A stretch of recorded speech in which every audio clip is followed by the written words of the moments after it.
It's a blessing to be with you here on this Thursday, and today I'd like to go to Acts chapter 22.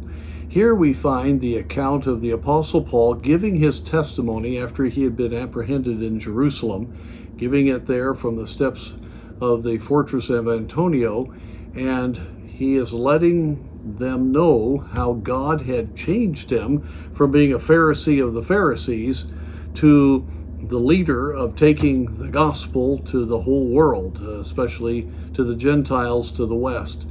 And of course, there was a lot of feeling and animosity going on.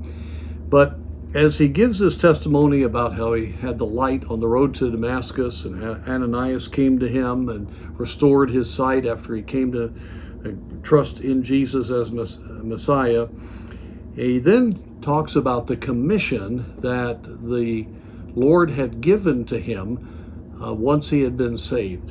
And he says it in verse 15, "For thou shalt be his witness unto all men of what thou hast seen and heard." This commission to the Apostle Paul obviously is also in many ways to us the same. And I want to encourage us in this matter that when we understand the heart of God for our lives, it helps us get out of looking too much at the circumstances around us and how things may not be going as we would like them to go.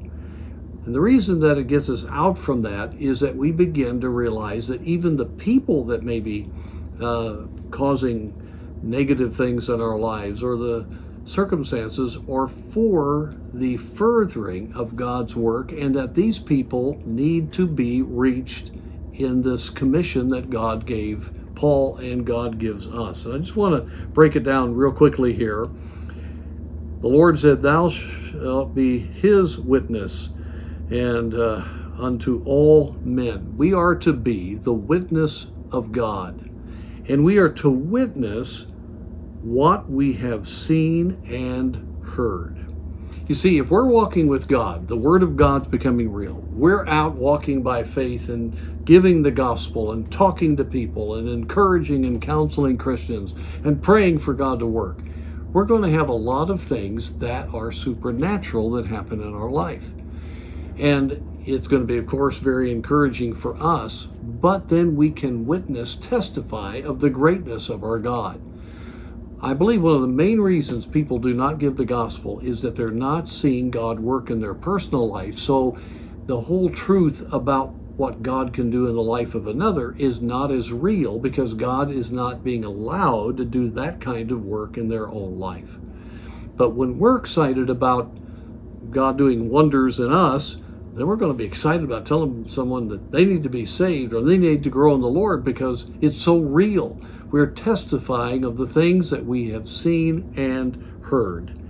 And then one other thought here, we're to be a witness unto all men. We need to realize that everyone we come across is our responsibility. We may not get a chance to talk to them, but we need to pray even as we're passing them. But the times that we have to interact with people, we should be a testimony. We should give our testimony. We should be a witness to them of all the realities of our Christianity. And that was going to be the life of the Apostle Paul. After he received that commission, he did exactly that. He was bold in Damascus. He had to run for his life from there. He was bold in Jerusalem, needed to run from there. He was bold back up in Cilicia, and on it went as he went on the missionary journeys. And God did a mighty work.